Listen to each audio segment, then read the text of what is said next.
Hello friends, দেখুন এখন আমরা বোলপুর স্টেশনে নেমেছি। আজই আমরা সকাল 9টার সময় কলকাতা স্টেশন থেকে কলকাতা হলদিবাড়ি এক্সপ্রেসে উঠেছিলাম। এখন বাজে 11টা। যেই ট্রেনে এসেছি দেখুন ট্রেনটা ছেড়ে বেরিয়ে যাচ্ছে। এখন প্ল্যাটফর্মে আমরা দাঁড়িয়ে আছি, কিছু ফটোশ্যুট করে নিচ্ছি। এরপর আমরা বাইরের দিকে চলে যাব, বাইরেরও কিছু দৃশ্য আপনাদেরকে দেখাবো। দেখুন বাইরে চলে এসেছি আমরা। এখানে অটো দাঁড়িয়ে আছে, প্রচুর অটো। আমরা এই অটোতে করেই আমরা চলে যাব আমাদের হোটেলে। এখানে অনেক প্যাসেঞ্জার দাঁড়িয়ে আছে এদিক ওদিক, ওরাও টোটোতে যাবে। আমরা এখানকার কিছু ছবি দেখাচ্ছি। দেখুন এখানে একটা গীতাঞ্জলি রেল সংগ্রহালয় বলে একটা আবাসন আছে এবং আমরা টোটোতে করে যাচ্ছি। টোটোওয়ালাকে বললাম আমাদেরকে নিয়ে যেতে হোটেলের জন্য, ভালো হোটেল যেখানে আছে। উনি নিয়ে আসলেন একটা হোটেলে, এটার নাম হলো গ্রিন চিলি হোটেল। এই জায়গাটার নাম ভুবনডাঙ্গা। আমরা এই হোটেলে উঠেছি। আমরা এসি রুম নিয়েছি 1100 টাকা করে। আমরা আমাদের রুমে গেলাম, আমাদের লাগেজগুলো রেখে দিয়ে জামা কাপড় ছেড়ে এখানে একটু রেস্ট করে আমরা খাবার উদ্দেশ্যে বেরোলাম। ও টোটোওয়ালাকে জিজ্ঞেস করেছিলাম এখানকার সবচেয়ে ভালো হোটেল কোথায় আছে। উনি বললেন চলুন ওয়েস্টার রেস্টুরেন্ট, এখানটা সবচেয়ে ভালো উন্নত মানের খাবার পাওয়া যায় এবং খুবই কোয়ালিটিযুক্ত খাবার। সত্যি আমরা ওনার কথা মতোই চলে আসলাম। আমি ওই হোটেলের ভেতরে ঢুকছি। এবার ভেতরে যা যা হচ্ছে আপনাদেরকে দেখাচ্ছি। দেখুন আমরা হোটেলে ঢুকলাম, ঢুকে একটা টেবিল নিলাম। আমরা 4 জন টেবিলে বসে গেলাম।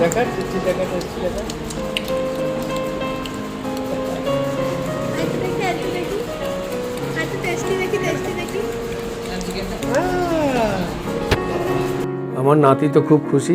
যাই হোক আমরা থালি নিলাম। এখানকার সবচেয়ে বিশেষ আকর্ষণ হলো গিয়ে কাঁসার থালাতে খেতে দেওয়া হয়, কাঁসার থালাতে, এবং বাটিগুলো কাঁসার বাটি আর সমস্ত কিছু। আমরা ভেজ নিয়েছি না, আর চিকেন থালি নিয়েছি আর ভেজ থালি নিয়েছি।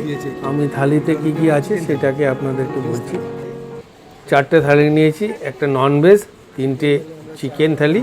আমাদের খাওয়া শুরু করে দিয়েছি, সবাই খাচ্ছে। দেখুন আমাদের খাওয়া শেষ হয়ে গিয়ে আমরা এবার টেবিলে এসেছি পেমেন্টটা করতে। আমরা পেমেন্ট করে দিয়েছি। এইবার আমরা টোটোতে করে যাচ্ছি বিশ্বভারতী ক্যাম্পাস দেখতে। টোটোওয়ালাকে আমরা আগে থেকে রেডি করে রেখেছিলাম, উনি আমাদেরকে সমস্ত ঘুরিয়ে ঘুরিয়ে দেখাবে। ওনার টোটোতে করে আমরা স্টেশন থেকে এসেছি, হোটেল উনি দেখিয়ে দিয়েছে। এবার ওনার টোটোতে করেই আমরা বেরিয়েছি ক্যাম্পাস ঘুরে ঘুরে দেখতে। উনি আমাদেরকে গাইড করছে। আমরা এখান থেকে বেরিয়ে একের পর এক জায়গায় যাচ্ছি। উনি সমস্ত বলে দিচ্ছেন আমরা কোথায় কোথায় যাচ্ছি। এটা ইন্দিরা গান্ধী সেন্টার। এখানে স্টুডেন্টরাই কেবলমাত্র থাকে, বাইরের কাউকে অ্যালাউ করে না। এখন যাচ্ছি আমরা বাংলাদেশ ভবন দেখতে। আমাদেরকে নিয়ে এসছে, এটা গেট দেওয়া, এখানে ঢুকতে দেওয়া হয় না, এটা বাংলাদেশ ভবন। এরপর চলে আসলাম আমরা এই গেট দেওয়া যে জায়গাটা দেখছেন, এটা পৌষ মেলা মাঠ। এখানে বিশাল বড় মেলা বসে পৌষ মাসে। এইটাই হলো শান্তিনিকেতনের বিশেষত্ব মাঠ, এই পৌষ মেলার মাঠ। আমরা ঢুকতে পারছি না, গেট দেওয়া। এর সামনেই একটা হস্তশিল্পের দোকান, এইটা দেখছেন কবিগুরু মার্কেট। এখানে নানা রকমের হস্তশিল্পের জিনিস পাওয়া যায়। এটা অ্যাডমিনিস্ট্রেটিভ বিল্ডিং, ভাইস চ্যান্সেলর। এখানে ইন্দিরা গান্ধী পড়াশোনা করতেন।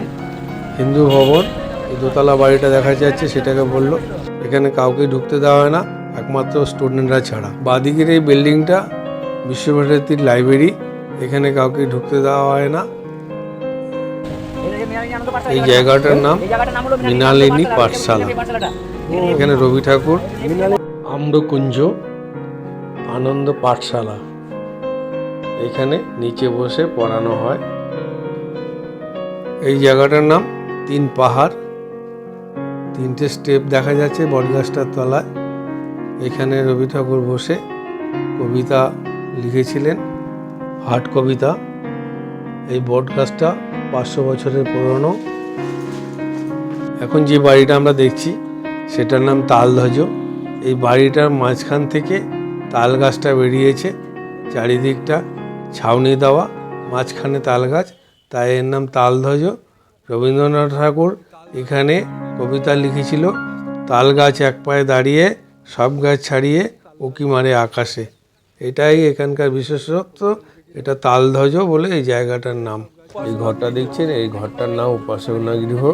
এখানে ব্রহ্ম উপাসনা হয়। রবীন্দ্রনাথ ঠাকুর এই গৃহটা স্থাপন করেছিলেন। এই পাশেই দেখছেন এই বিল্ডিংটা, সামনে গেট দেওয়া, এখানে বসে রবীন্দ্রনাথ গীতাঞ্জলি লিখেছিলেন। এইটাও দেখতে দিলে না? এই বিল্ডিংটার নাম শান্তিনিকেতন বিল্ডিং। আমরা ক্রমশই এগিয়ে যাচ্ছি, টোটোওয়ালা আমাদেরকে সামনের দিকে এগিয়ে নিয়ে যাচ্ছে আর বলতে বলতে যাচ্ছে। কোথাও আমরা প্রবেশ করতে পারছি না। এখানে প্রথম দিকেই প্রবেশ করা যেত, কিন্তু এখন আর কেউ প্রবেশ করতে পারে না। প্রচণ্ড সিকিউরিটি রয়েছে আর চারিদিক দিয়ে ঘেরাও করা রয়েছে, ভেতরে যাওয়ার কোনো প্রশ্নই আসছে না। এই জায়গাটার নাম হলো ছাতিমতলা। আমরা এবার এসেছি ছাতিমতলা, কিন্তু ছাতিম গাছ নেই।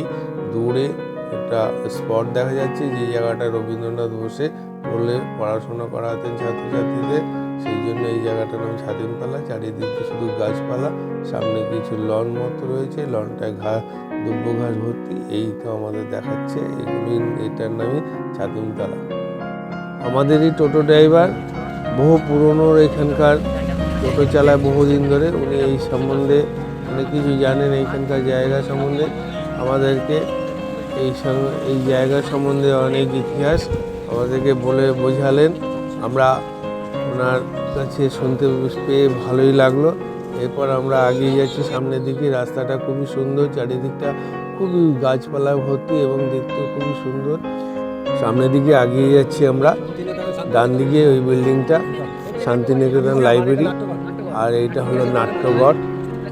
বিল্ডিংটা কলা ভবন। এখানে সমস্ত আর্ট শেখানো হয়, ছাত্ররা এখানে আর্ট শেখে।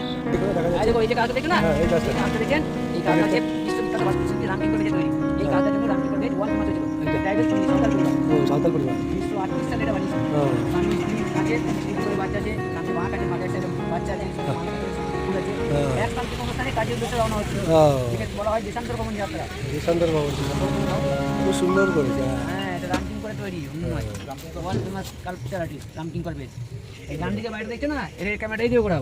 মালঞ্চ করতে দেওয়া হয়েছে, দেখতে পাচ্ছ? এই বাড়িটার নাম হলো মালঞ্চ। হ্যাঁ, রবীন্দ্রনাথ ঠাকুর একটা কাব্যগ্রন্থ লিখেছিল যার নাম হচ্ছে মালঞ্চ। এই বাড়ির মধ্যে বসে লিখেছিল। সবাই বলতে পারবে না, সবাই জানে না। আমি এখানে বহুদের টাইম হয়ে গেছে, আমার এখানে চলে এসো। আর ছুটি হয় তখন বাসি বাড়ি, সকাল 8টা বেজে গেছে। তুমি শ্যামতলা আদিবাসী তখন নিজের নাম দিচ্ছে কলের বাসি। 1955 থেকে 56 সালের বাড়ি। এইটা পুরোটা যে কলা পড়াশোনা হয়, বুঝেছেন তো? অন্য কিছু পড়াশোনা হয় না এখানে। এগুলো সব ডিপার্টমেন্ট ভাগ আছে। সঙ্গীত ভবন। পড়াশোনা হয়। এটা তো অমর্ত্য সেনের বাড়ি। এইটা এই যে অমর্ত্য সেনের বাড়ি। হ্যাঁ, আজ প্রতিটি কলকাতায় প্রতিটি চাষ করে না, বাড়িটা না হয়তো প্রতিটি ওর নাম অমর্ত্য সেনের নাম না, এটা তাহলে বাবার নাম মাসুদ সেন। হ্যাঁ। আমি আমার মেয়ে প্রতিচির সামনে দাঁড়িয়ে আছি। এটা অমর্ত্য সেনের বাড়ি, গেট বন্ধ। এই বিল্ডিংটার নাম হলো গিয়ে কৃষি গবেষণা কেন্দ্র। রোমেন পুলিশ স্টেশন। আর ডান দিকে জায়গাটা হলো বিশ্বভারতী 45। এই জায়গাটা হলো 45 ভালো বুঝেছেন। বিশ্বভারতীর 35 খানা প্রফেসরদের কোয়ার্টার আছে, সেই জায়গাটা হচ্ছে 45। আপনি স্টেশন নামেন 45 যাবেন, তখন এই জায়গায় চলবে, ঠিক আছে? মাঠে মাঠ আছে, বিনয় ভবন মাঠ। এটা বিশ্বভারতীর একটা ডিপার্টমেন্ট, বুঝলেন তো? এটা তো বিনয় ভবন মাঠে।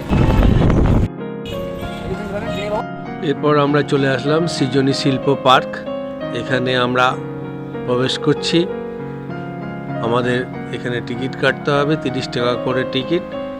আমার জামাই টিকিট কাটতে গেছে, আমার মেয়ে, আমি, আমার শিল্প পার্কে এসেছি আমরা গেটের সামনে অপেক্ষা করছি।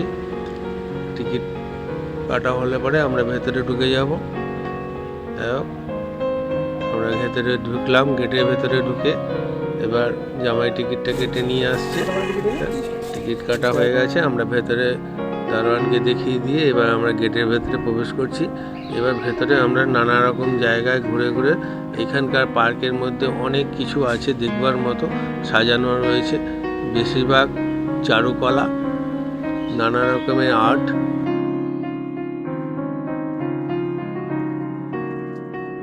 গৌতম বুদ্ধের মূর্তি খুব সুন্দর দেখতে, এটাকে এখানে রাখা আছে। বাগান, ফুল বাগান, খুব সুন্দর ফুল ফুটে আছে। দেখুন ফুলগুলো দেখার মতো, এত সুন্দর ফুল এর আগে আমি কখনো দেখিনি। আমার নাতিকে নিয়ে ছোট জামাই এবং মেয়ে সব ভেতরে ঢুকেছে। এখানে একটা বাউল গান হচ্ছে।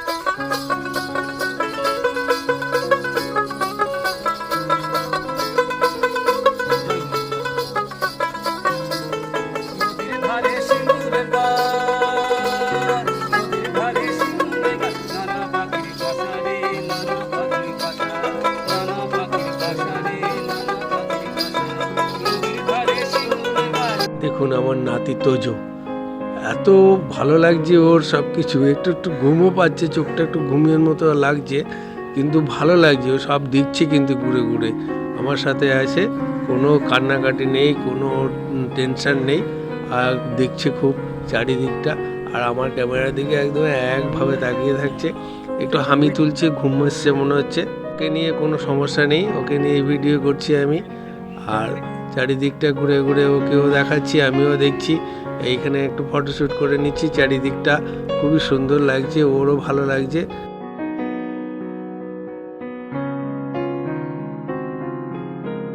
এবার নাতিকে দিয়ে দিলাম ওর মার কোলে, মা ওকে নিয়ে ঘুরছে, ফটো তুলছে। ফটো তোলা হয়ে গেলে আমরা চলে আসলাম সাঁওতালি নাচের এখানে। এখানে সাঁওতালি মহিলারা এখানকার টুরিস্টদের সাথে করে নাচ করে।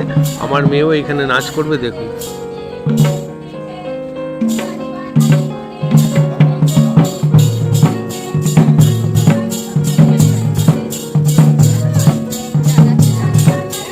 যাও ওকে দাও, হ্যাঁ যা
সবকিছু বাবা ভালো লাগছে।